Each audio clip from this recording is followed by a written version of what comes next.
Welcome to the show, everybody. Joseph Robert, the fantasy football counselor online. We've got Tom Santinello back, and we are talking about running back battles. Now, this is reality, and of course, for Fantasy Football 2020, who's going to be the starter? Is it going to be Mack? Is it going to be Taylor? Is it going to be Eno Benjamin, the rookie, coming in and dipping into Kenyon Drake's value? We're going to look at all of the committees and discuss them, and there's some really big head-to-head battles here, Tom, from Devin Singletary, Moss, Ingram, Dobbins. I can go on forever. We've got it all covered. We've done the homework.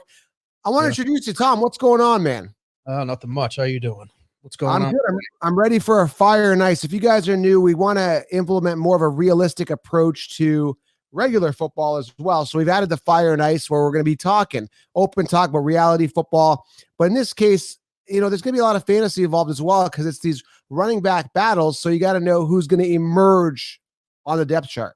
Yeah, it's going to be a lot of football talk and some other fun talk, more of a talk show style.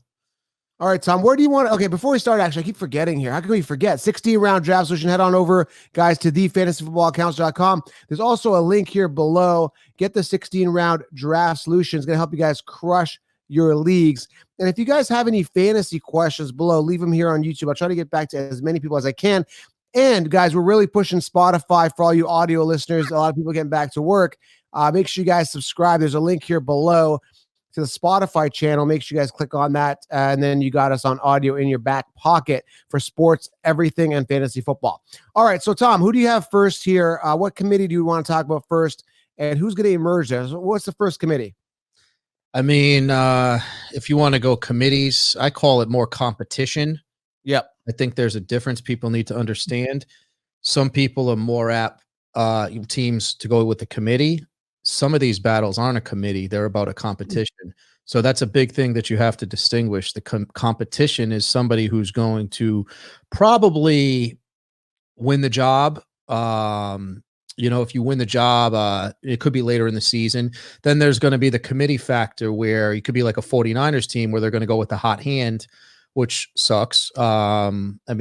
Or it can be a different kind of committee, like Adam Gase. They were talking about how he used to do, how he wants to do in New York. I don't know if he's going to do that with Le'Veon and Frank Gore. But I think that's the thing that we have to distinguish. If you want to start with the Colts, since that's a popular one, Marlon Mack, Jonathan Taylor. Yeah, let's start off with that. And for us fantasy heads, we don't want a committee at all or a competition. We just want the clear-cut RB1. So this is why I emphasize for a fantasy football draft strategy that you load up on those RBs that don't have a committee, guys like Leonard Fournette, guys like Todd Gurley, Zeke Elliott, Christian McCaffrey, Saquon Barkley, David Johnson this year, Derrick Henry. These guys don't have a committee. So you want to load up on those guys because his position is scarce.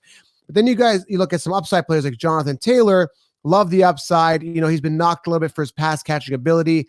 We just had the coach of the Colts say, was it Frank said it? Frank Reich said it. That Nyheim Hines is supposed to be catching some balls out of the backfield as well. That is insane, man. Like, you've got Mack, you've got Taylor, you've got Hines. Who's going to win it? I mean, based out of college, we want that workhorse running back. It's got to be Taylor. I want Taylor to be a 3-down back. He could be the 3-down back. How it's going to translate to the NFL could be different. Mack just sucks, in my opinion, from a fantasy perspective. What are your thoughts on this? Who do you think emerges here and wins this battle? Well, first off, I don't think this is Phillip Rivers is the quarterback. Remember, he threw to Austin Eckler how many times last year? A lot. Quite a bit. He threw to his running back last year. He's the quarterback here. Frank Reich came from the Eagles system most recently, threw to the running back. That's one thing to look out for. Marlon Mack, he moves the chains. He's an average running back. I think he had 1,000 yards. He's okay. He is okay. But this is one of the things you have to look at. A lot of teams that drafted a running back this year drafted one early. I don't know if this one's more committee to competition. Marlon Mack, I believe, has 1 year left on his deal. This is another trend. I've seen two trends this year. One is teams drafting a running back with a higher ceiling than who they have. The incumbent, the starter, is usually someone that is average. That's okay. Marlon Mack moves the chains, some good games and some really bad games. He might have 10 for 25. Then he might have 17 for 105. He's okay. Jonathan Taylor has a higher ceiling. Now, right. So you need to understand, they drafted Jonathan Taylor. They drafted a better pure running back based on, college production and potential for the NFL. Now, this is the same as other situations. Jonathan Taylor's job not if, but when. Marlon Mack, I believe, has a year left on his deal, like a lot of these competitions. So it's going to be a phase out Mack, phase in Taylor. And that's what you have to expect in this situation.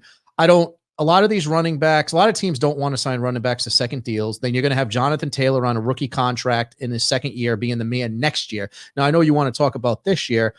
There's a lot of things that have to go. Like I said before, with no OTAs, how he's going to pick up the offense. Running backs usually easier to pick up the offense. So I think Jonathan Taylor is definitely one of these situations where Mack's going to get the nod in the beginning, but where Colts think they can compete. They signed Phillip Rivers for a hell of a lot of money.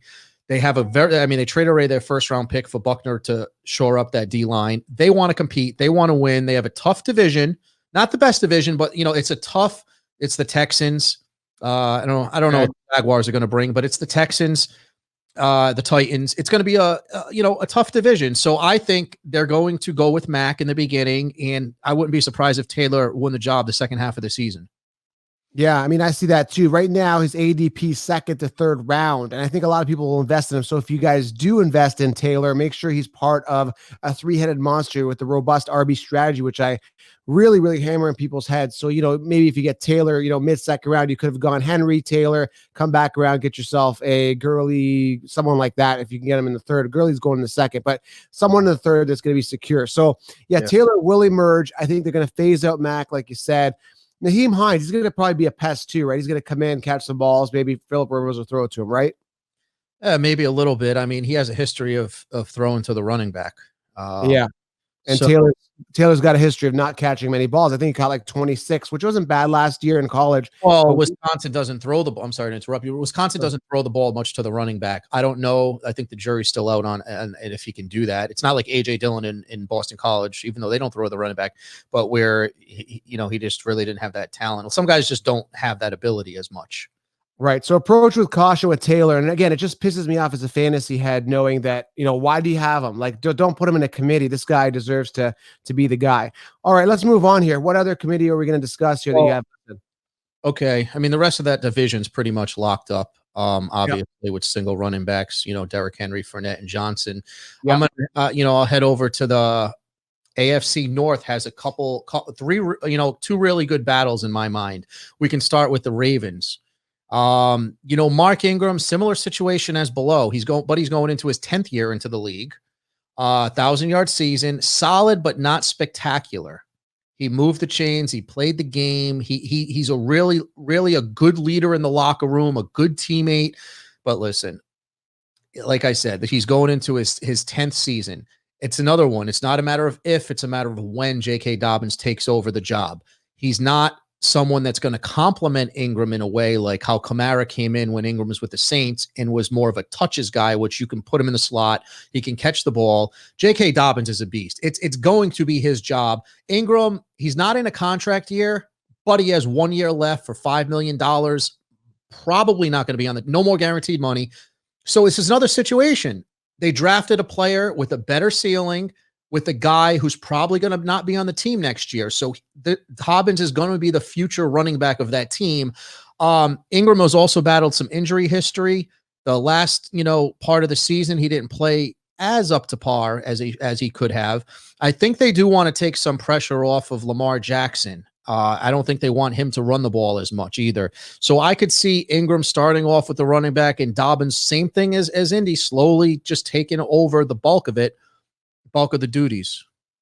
Yeah, the situation that bothers me here is Ingram, 202 attempts last year, and then Lamar, who runs the ball 176 times. That's a lot of attempts. So how much is Dobbins going to get, right? So let's say they go down a bit. So Ingram down to 100 touches, Lamar to 100. That's still 200 attempts gone. It still doesn't make Dobbins a full workhorse running back. So I'm staying away completely from the situations here. Maybe for dynasty, if you want to keep this guy a couple of years down the road, like I said, the future, yes. But this year, I'm staying away. Well, I don't really think they want to give Lamar the rushing attempts. And part of that is not maybe the want of the coaching staff, but it's Lamar becoming a smarter player.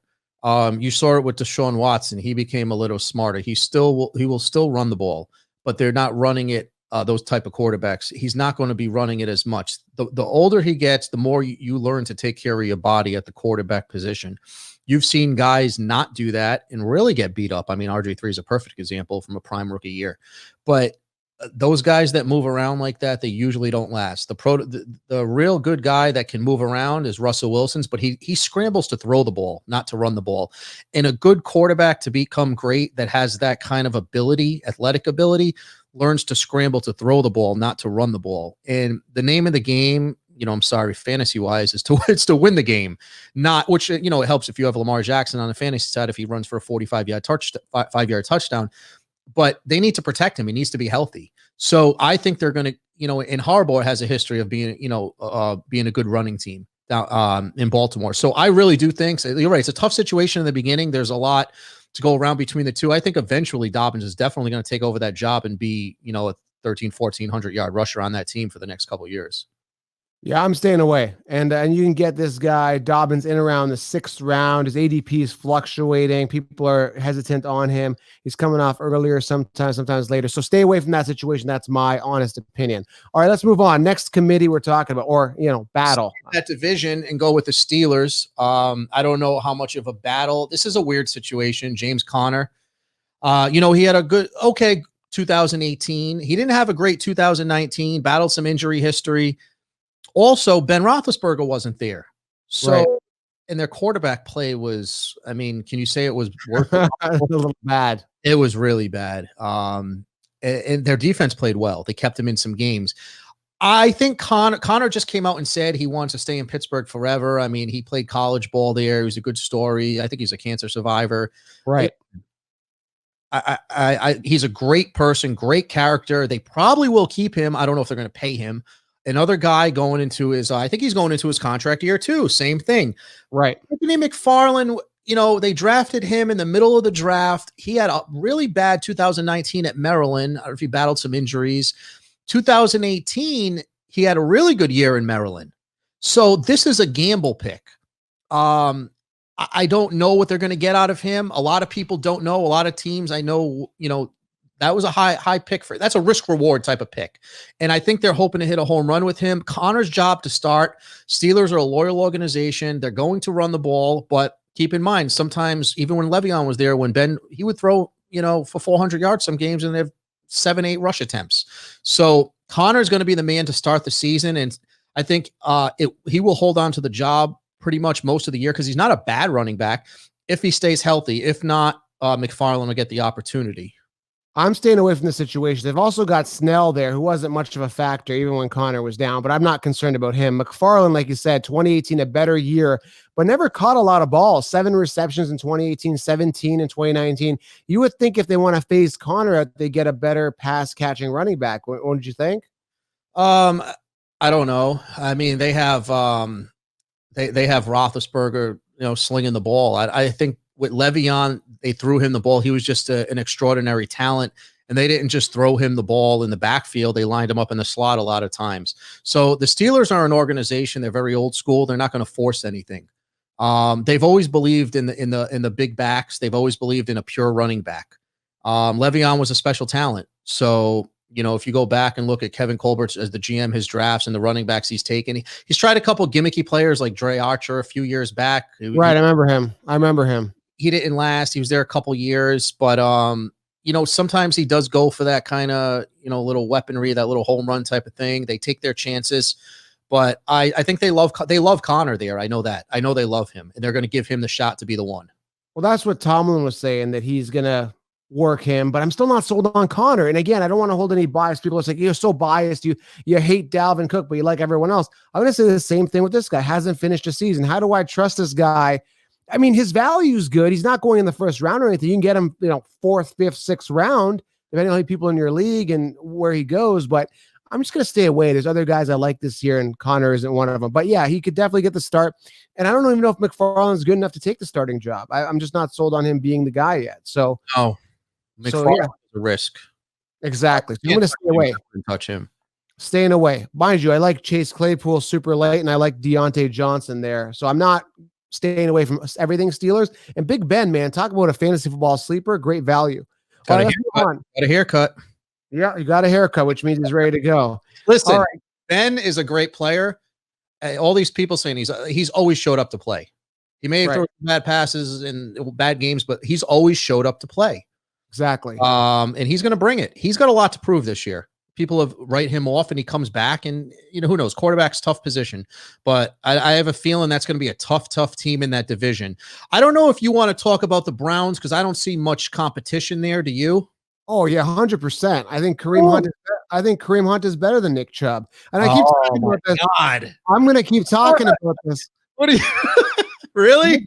Nick Chubb is just a pure runner, man. That's it. Kareem Hunt is the whole package. Are we forgetting he was the rushing leader back in 2017? Are we forgetting about that? Are we forgetting that he outscored him?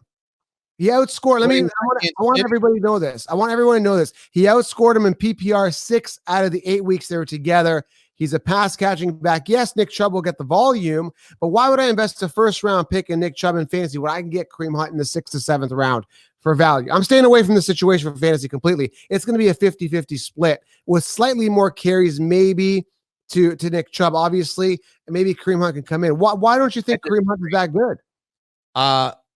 First of all, I think you have to look at the flip side. Nick Chubb is that much better. Nick Chubb's a very good running back ever since he was at Georgia. He's a pure running back, but he's a running back. Like you said, I mean, I don't know what you're talking about, total package, this and that.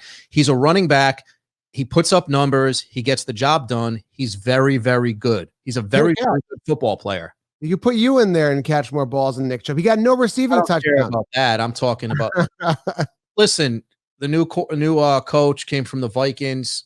He had Dalvin Cook, likes that kind of running back. That's more Nick Chubb style in my mind. Kareem Hunt, he was in Kansas City, played good, beat a couple women up. Unfortunately, ruined his career, and it ruined his career. Now where is he? I just don't see him getting the opportunity unless Chubb gets hurt. This is Nick Chubb's. This is Nick Chubb's job to lose. Not to lose, it's his job. I'm going all Chubb all the way. But just from what we've seen, I look at trends. I'm looking at last year, and Kareem Hunt was integrated a lot. Unless now the coach is going to make the numbers. Yeah, he did. But he only had 2 big games. 2 big games. That's it. Chubb had 2 big games. Other than that, he crapped the bed for fantasy. 2 big games. That was it. Rushing, didn't he? He had what? He had like 1,300 yards rushing. Yeah, but that was on the season when Kareem wasn't there. But when Kareem Hunt came back, it was a different story. That's what I'm trying to tell you. It was a totally different story. I don't think they trust him either. Kareem Hunt's never been trustworthy. Okay, let me pull up the numbers real quickly here, okay? Just Kareem Hunt came back. I don't know what week it was, like 12 or 10. It was week 10. They had like a bye week or something like that. Okay, let me pull this up here real quick. So I'm looking at it. He had 2 big games. Okay, so he had a good game in week 12, and he had a good game in week 15. And that's it. And then because he had a rushing touchdown in those games. But other than that, he just kind of crapped the bed. Honestly, like he just didn't do that good. I mean, from a fantasy perspective, he absolutely sucks in those 8 games, aside from those 2 games. Like if you look at week 16 and 17, 4.5 PPR fantasy points, week 17, 5.2. So maybe he just had bad weeks near the end. But I'm not sold, man. Kareem Hunt is going to get his volume. What did Kareem Hunt do? His highest rushing attempts were 9 for 28. Horrible yards, average carry. Receptions. I mean, he had one game where he had 9, but like 8. I mean, he caught the ball, but he's not a running back. I mean, he's not the pure running back over there. But if you look at a point-to-point split, some of those games, Kareem Hunt was getting 15 points and Chubb was getting like 14 points. So yeah, he was beating him in those weeks. What I said, he beat him 6 out of 8 weeks, right? In fantasy PPR points. But those 15 points that Kareem was getting, whether it be receptions or that receiving touchdown or those 2 rushing touchdowns in those 8 weeks, that could have gone to Chubb. So that's going to continue on. He's going to be a thorn and take at least half of the production in PPR in Chubb's value. So again, I'm staying away from this. But I think it's the worst pick if you get him in the first round. This is the Odell Beckham of 2019. Like, do not draft this guy in the first round. He had 7 100-yard games. I don't care. Did he have those? But did he have those when Chubb was there or when Kareem Hunt was there? I don't think so. Yeah. Let me double check that. Yeah, he did. I don't think he did. How many games there? It was like 1 game, right? So he had 2 games there, 3 games with Chubb there, with Hunt there. Still, I mean, I think it's kind of like one of those situations where maybe Hunt will come in and compliment him, but this is Chubb's job. Okay, I'm going to do some math here real quickly. Pull up Kareem Hunt's numbers here. This is bothering me, but I'm just telling you, I'm just going to stay away because I'm going to pull up Kareem Hunt. Let me see how many attempts Kareem Hunt was getting. We got to look at that as well. I'm going to pull that up right now as we're talking. So Kareem Hunt wasn't getting a lot of attempts, but he was getting like 8, 7, 9, 4, 2, 3. They played crappy week 60, 70, so that's out. But week 12 to 15, he was getting around average 7 carries a game, and he's evolved in the passing game. He'll be a thorn. That's my opinion. You're making a case for Chubb, but I'm staying away. I don't know. I mean, I obviously I wouldn't touch Kareem Hunt, but I mean, Kareem Hunt, his first year, he had 1,300 yards in the league. Played worse his second year with 800, only 11 games, obviously 8 games last year.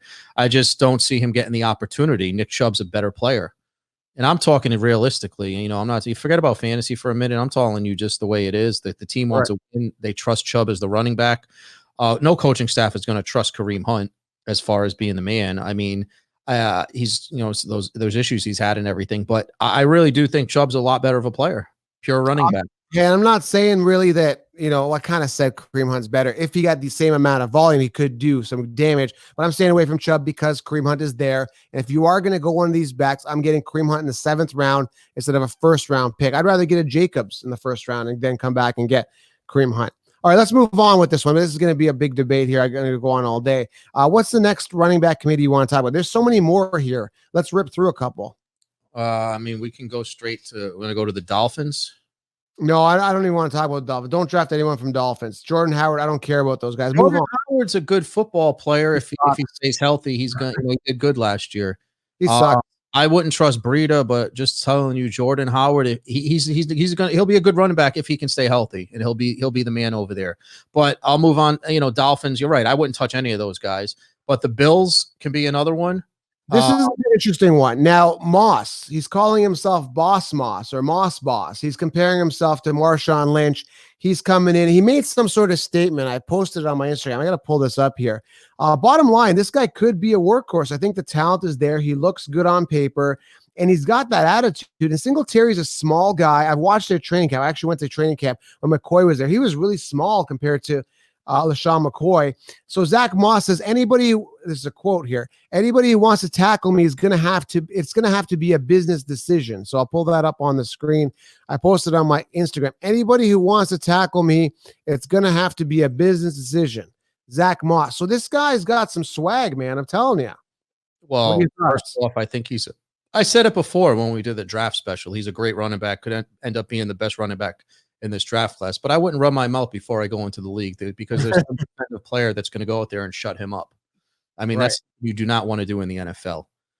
So -1 for that. Then I will tell you, Singletary's no slouch. This isn't a situation where the Bills had Marlon Mack and drafted Jonathan Taylor, or you know they had Singletary and Morse. There's not too much separating those. Singletary's a very good running back, and he's an NFL running back. Maybe Moss has a little bit higher upside, but it's not, and he's only going to his 2nd year. So it's different than those other situations. This is what I consider, you know, Buffalo is going to give Singletary the nod out the gate, but I can see some games where they're going to be, there's going to be some games where they're sharing carries, but if Moss, I don't think he's eventually going to take over the job this year, but I think there's going to be a lot of games where he's the man. They ride the hot hand and they give it to him. But this is one of those where I can see them both getting 15 touches a game sometimes because, you know, Allen isn't the pure passer everyone thinks he is. They want to control the game. They got a nasty defense. They got a good football team over there. So I think they're going to go to the run. They're going to try to get the lead, and they're going to use both running backs. This is going to be I love Moss. I think he's a great player. It's going to be an annoying situation for me here. So if you want value, go Moss. Singletary, I wouldn't invest a 3rd round pick in him at all. Where he's coming out, I've seen him come off as early as a 3rd round, and I'm not going to touch that. I'm just going to stay away from that. Moss is a sleeper. You can get him super late and maybe stash him, but I'm staying away.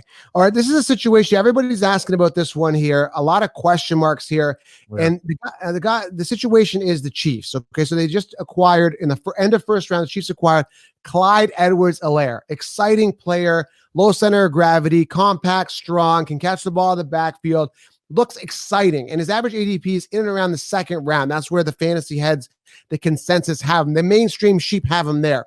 The ceiling is high. I love Clyde Edwards-Helaire if they give him the full workload. But they've got a pest there. That pest is named Damian Williams, who I always said sucks. The guy's not that good. He's a product of the offense when he did succeed. When he given that opportunity, he couldn't stay healthy the entire season. They brought McCoy in because they didn't believe in him. Obviously, why would you bring in a washed up running back like McCoy when you have, maybe the young Darwin Thompson, whose pass blocking probably sucked or pass protection sucked. That's probably why he never got the opportunity. He's a small guy. But now they bring in Clyde Edwards-Helaire. Williams is there. They've got, I think, Darrell Williams is still. They got some other pests there. What is the situation? How's this going to play out? Because I don't know if I want to invest a second round pick. Now, as part of a robust RB strategy, Tom, I may consider going, let's say, depending on where I go in the draft, I might go Jacobs, Clyde Edwards, and someone else as a three-headed monster just in case Clyde Edwards doesn't work out. But how do you see the situation from a reality perspective? Are the Chiefs believing in him? And one more thing before you get into that. I want to tell you that when McCoy came in, they had Williams on the bench, even when he was healthy, hoping that McCoy would be that workhorse running back. So I think they're kind of starving. They want that workhorse running back, kind of the way Kareem Hunt was back in 2017, but it's a different offense. Right now, Mahomes is here. They pass more. It's different. They spread the ball. Is Clyde Edwards-Helaire going to be a 3-down back? And do you think he takes the job completely over? What are your thoughts on this? A couple points. One, this goes back to the same two trends that I told you with the other couple of teams. They've upgraded. Right. Okay. Simple. Jonathan Taylor over Marlon Mack. Use that as your example. Clyde Edwards is a better player, first round pick over Damian Williams. He's a better player. It's not if, it's when. Then the second thing is, Damian Williams last year of his contract, so he's going to be gone after this year. 100%. Unless he signs a cheap deal. But running back, the position is not and never will be a focal point of this offense. They're going to throw. They got Patrick Mahomes. Okay. Second, Damian Williams as the running back will never be a main option in that offense. They came out and they said, Clyde Edwards reminded them of Brian Westbrook when Andy Reid had him in Philly. And I told you before the draft, they wanted someone who can fit that kind of mold of that different kind of running back. Now, I don't think he's going to be the focal point of that West Coast offense that he runs, but I do want to, and Patrick Mahomes got hurt last year. I do. And I tell you this, and I just told you this with Lamar, they want to protect Mahomes, and I think they want to get the running back more involved, not the focal point, but more involved. They're about to pay Patrick Mahomes $40-45 million a year. That's so trust me, he's the man. He's the focal point. But Clyde Edwards, he's a similar situation to an Indy. They drafted a much better player. Damian Williams, he's okay, but this guy's a lot better. And this is one of those situations where if he picks up the offense, sooner rather than later, he will get that starting job. Right. So Damian Williams will be completely phased out. Eventually. It's like I said, it's not if, it's when. And this is one of those situations monitored during camp. And if you see him starting to get some reps with the ones in the preseason, hop on that bandwagon. But he will never be running back as a position, will not be the focal point of this offense. There's too many balls to go around. So keep that in mind. There could be games where he gets more touch, like 15 carries and 7 receptions. Is that enough? Right. For you? He's going to have some boom games for sure. But near the goal line, I can imagine them maybe using Williams. I don't know. This guy can run up the middle pretty good as well. Maybe. Andy Reid doesn't care about, the stats. Look at it just with the receivers. They have the best tight end or one of the top two in Kelsey. They have a really good wide receiver, an up-and-coming wide receiver. They got World War III Sammy Watkins out there, who's allegedly self-acclaimed 100-target man. So, I mean, hey, they got a lot of balls to go around, I don't know. That's my concern. That's my concern. Again, just too many mouths to feed. Again, the ceiling is astronomical. I love him. He could be a top 5 back if he's getting 20, 25 touches a game. He's an offensive, I don't want to say guru, genius, whatever. Andy Reid's going to dissect the matchup on the week. And if he thinks you're going to have to run a little more one week, he will. He knows how to dissect the defense in order to get the strengths of his offense out there. So he's going to go week by week and do what's best for the team to win, which you'd be surprised some coaches don't. They stick to what they got. Right. Interesting. So second round ADP guys, Clyde Edwards, draft with caution, high ceiling, going to take the job. So All right, let's move on here. This is an interesting one here, and one that's got my brain racking. It is going to be Akers and Darrell Henderson. Darrell Henderson, I think he had like 39 attempts last year. And I thought to myself in my crazy thinking that if they didn't acquire another running back, then maybe they believed. I just had this little glimpse of hope for Darrell Henderson. And as soon as they drafted Cam Akers, I'm like, that's it. Ideally, on paper, this guy's in one of the best positions to succeed to take that job. He's not even phasing anybody out. He's just coming in to potentially take that starting job. Do you agree that Akers, by default, just gets that starting job? You know, you look at two things. It's another situation, upgrade in the draft, better player. Henderson, you know, it's interesting. I think he was a 3rd-round pick last year. Yep. So he was no slouch coming out of college. He wasn't. So, but like you said, he didn't really get an opportunity last year. So I think it's really Akers' job to lose. I hate to say that with a rookie, but unless Henderson really shows in camp and just blows him away in camp, maybe like Akers gets a little sprained ankle, Henderson comes in, and that's the only situation Henderson comes in and you know, plays lights out and just doesn't lose the job. I think he needs a slip up from Akers to take that job, though. Yeah. I think it's going to be a battle, and then let the strong survive. Survival of the fittest. But I think this idea on paper, he looks like the guy that's just a plug and play. Like there's no Marlon Mack in the way. There's no Damian Williams past. This guy looks like a clear-cut guy that could earn that and win that job and become the workhorse, because they got rid of Gurley without any hesitation, because I think they may have been eyeing this guy. Do you think they were eyeing this guy? No, they just No, I mean, Todd Gurley, when healthy, is the most electric running back in the NFL. I mean, you can't say that. I can't say that at all. They just don't feel Todd Gurley had what it takes to play at a high level for what he was getting paid. It's that simple. Right. Fair enough. All right. So Akers, love him. I absolutely love him. You can get him in the rounds 4 to 5. That's where I see him coming off. Yeah. All right. So in your fantasy football drafts. All right. This one's an interesting one here. We got a couple more to go through. Drake, Kenyon Drake, a guy years to wow me. I wasn't wowed. Had a couple good games, right? High ceiling games. And I definitely see the ceiling if he stays healthy, stays on the field, catches the ball in the backfield. But I don't trust the integrity of the Cardinals at all. What they did to David Johnson, I've never seen before. I've been playing fantasy a long time. Never have I seen a running back who's slated as the starter come out and just get his job taken over by a bottom feeder. And I know Kingsbury wants to do the offense his way, and I get it. But there is an interesting name here. Chase Edmonds played good when he comes in. He's just another guy that's kind of mediocre. But Eno Benjamin, I've watched a bit of his tape. He's got a really cool spin move.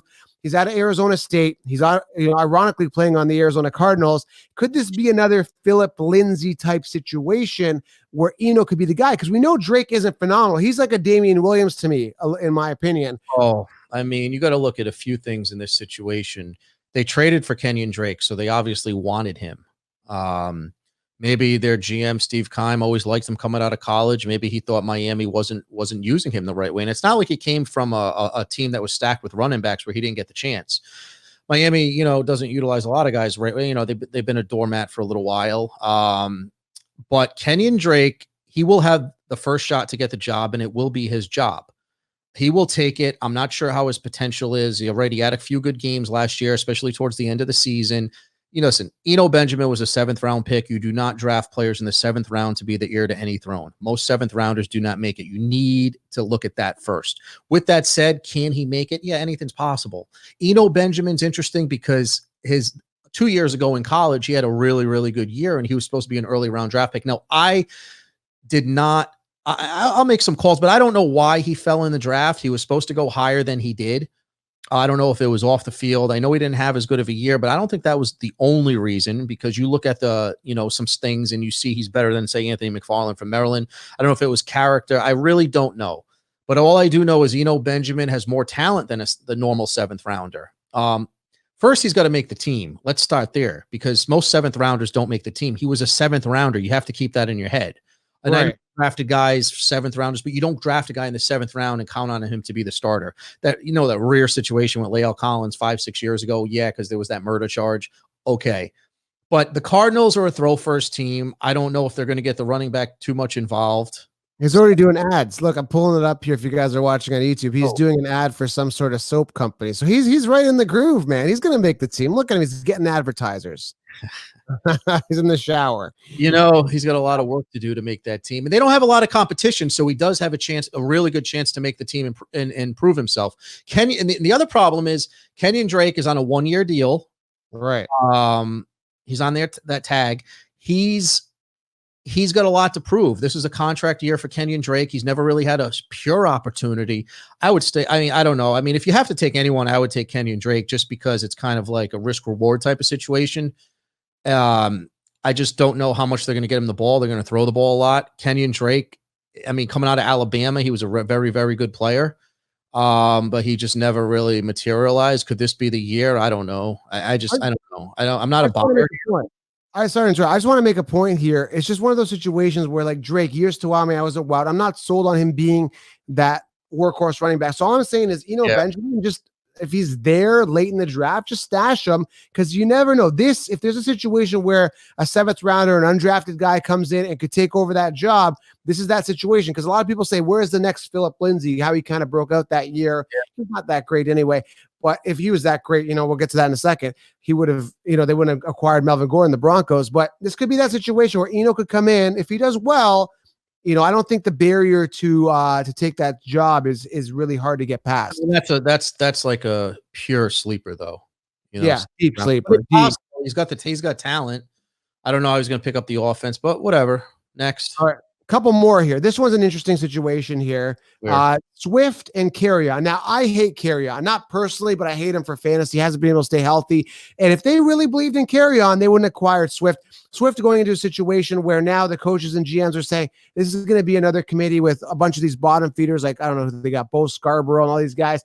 So I think Swift should be the 3-down workhorse running back, but they've got these pests. I call them pests. These cockroaches that are going to be fantasy cockroaches. So I want Swift to get the 3-down workhorse. But again, like similar situation with Taylor, another upgrade yet again, right? But is he going to emerge? Who is going to emerge? This is this is what makes fantasy so exciting, Tom. There's a few things going on here. Detroit, their GM, their coach, I guess, you can say they're going to be on the hot seat. Last year, they didn't have a quarterback, so I don't put too much stock into last year. I do think they improved as a team last year. They definitely did. They changed the culture. Kerryon Johnson, it's similar situation to the other two, except Kerryon obviously I think he was a rookie last year, right? 11th pick in the 2nd round. He was a high pick. I think DeAndre Swift's going to get the job. I think it's his pure running ability, and he's a pure running back. I think Kerryon Johnson is going to be more that touches type of guy. I think he's better in space. He's better to catch the ball. He's better to get like 5-10 rushes a game. I don't think he never got a lot of rushes last year, I believe, right? I think he's more of a few rushes a game, a few more touches in other areas in the slot, reverses, stuff like that. I think that's the type of player he is, and I think Swift's going to be the main running back. I think Detroit with those coaches, listen, they want to win. They're both early round picks. I think these coaches, I mean, obviously everyone wants to win, but these coaches know with everything on the line, they don't have time here to sit and groove DeAndre Swift. Same situation as in Indy and the other, Baltimore, those places. They went for a better player, and he will take over. And he seems a little sooner because he's more of a pure running back than Kerryon. Kerryon, I think they figured out, isn't that main man running back, but more of that touches type of player, that he can evolve into like an Austin Eckler or something like that. But I don't know if he's going to get that much opportunity. Yeah, if you're looking at Swift, you're looking at round 4 to 5. I've seen him coming off on average round 5 for fantasy drafts. I mean, I talk 12-person 1-point PPR. You probably get him in the 5th, 6th round. Sometimes he falls, depending. A lot of your league mates, especially if they're casual, may not know who he is or may not look at him. Again, another situation where there's a high ceiling, but he's going to have to go through some things. And I don't think Kerryon's going to stay on the field anyway because he's an injury-prone Dalvin Cook, and I don't trust him.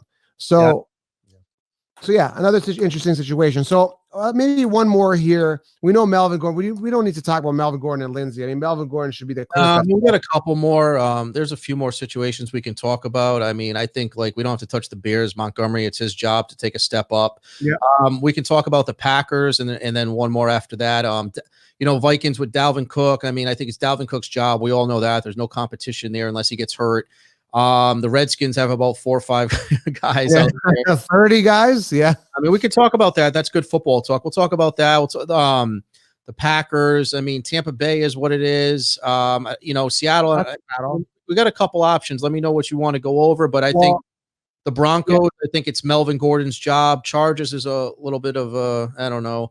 But let's go with the Packers. Let's not spend too much time. It's the same situation as before. Aaron Jones is a good running back, same as other situations. They drafted someone with a higher ceiling. Aaron Jones is, I believe, last year of his contract. AJ Dillon's a better pure runner, can be a monster on this offense.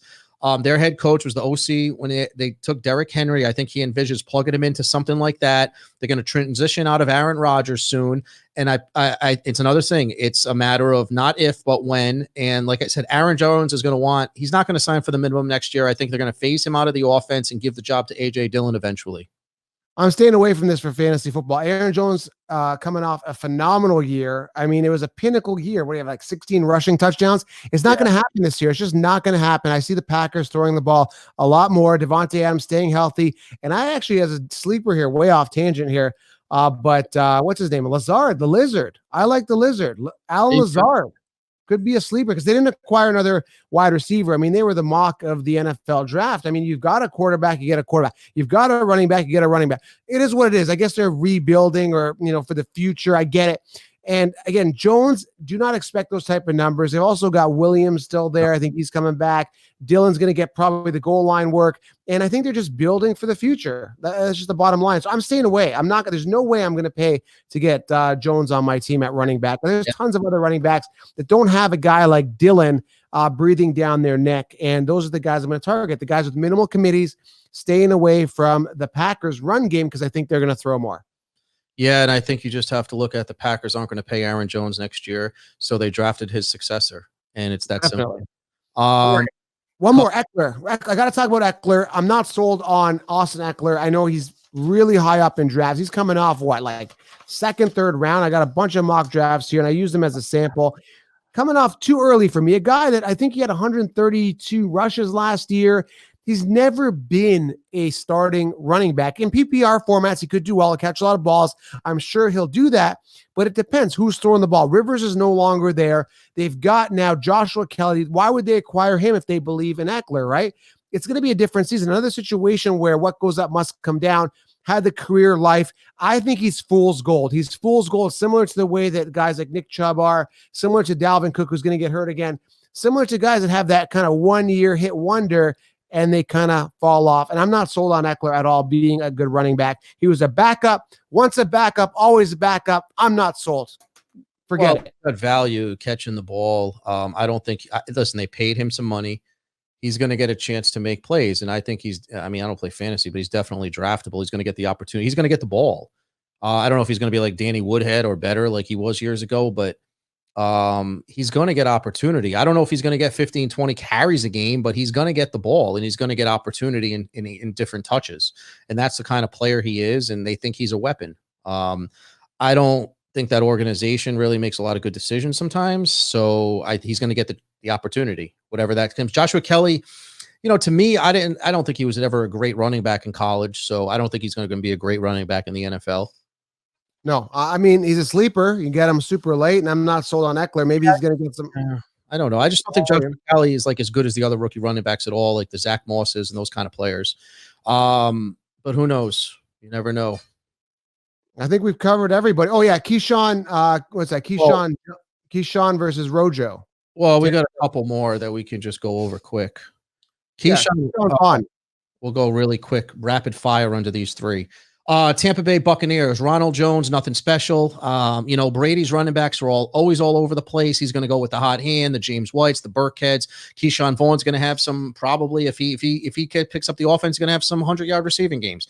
Ronald Jones may get 7 carries, 8 carries, 20 carries. I would stay away from Tampa Bay. I'm sure you feel the same way. Washington Redskins, Peyton Barber, not a worry. Bryce Love. He's got the bad knee injury. I don't know. You got to monitor him in training camp. Listen, Washington Redskins, important. Darius Geis was a stud in college. Only played 5 games in 2 years.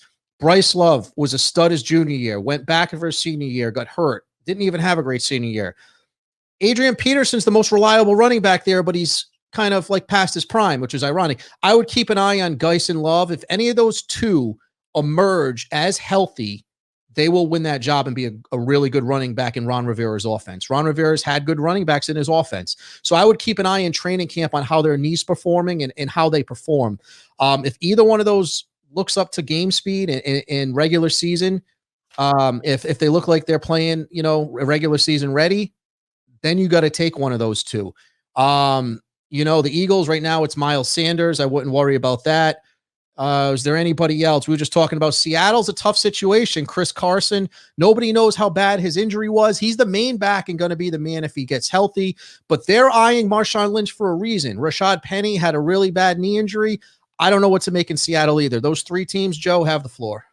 Yeah, just to touch on everything you said here. Going back to the Redskins, I'm staying away from all these guys. Bryce Love, obviously talented. Why would you acquire Peyton when you got all this talent? Yeah. Barber, that's stupid. And then they drafted Antonio Gibson. I mean, why? I mean, you've got so much. What's that? He's more receiver. Yeah, it's stupid, man. Just to maybe replace Thompson. In regards to Eagles, I love Sanders' situation, but I'm not sold on them keeping him. I mean, they're keeping him, but I'm not sold as keeping him. Workhorse guy.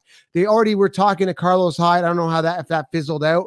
But I'm not sold on this. That's what scares me when I'm looking at Miles Sanders. Is you're probably looking at a situation where he's just not going to be the workhorse running back. It's exciting now, the moment like mid-May, end of May. But they're going to probably acquire someone, and he's not going to be alone there. There's no way. It's too good to be true. It's another Devin Singletary situation where I love Singletary, but they brought in the pest, and it's going to be the same situation. So that's pretty much it, man. We've covered a lot here, Tom, a lot. Yeah, I will just say I think the situation with Carlos Hyde is going to come down to money because Houston offered him a deal before they traded for David Johnson, and he declined it. So He's another one that thinks he's worth more than he is. Another Sammy Watkins, right? Yeah. What about the 49ers really quick? In a way, that's one of those. I mean, I don't know if Tevin Coleman or Morster. I mean, I don't know what they love to run the ball and they don't have a real running back. Yeah. I mean, Mostert's appealing, but they spread the ball. I love Deebo Samuel too, talent-wise. He's been all over the place for 3-4 years, 5 years. I mean, listen, he had a great game in the playoffs. It's funny because they're a running football team, but I think Shanahan's gonna go with the hot hand if there's ever a hot hand. I don't know. McKinnon's coming back from injury. I keep an eye on him. He's probably their most talented, but he's coming off two knee injury. I don't trust him. Again, yeah, you got to keep an eye on it.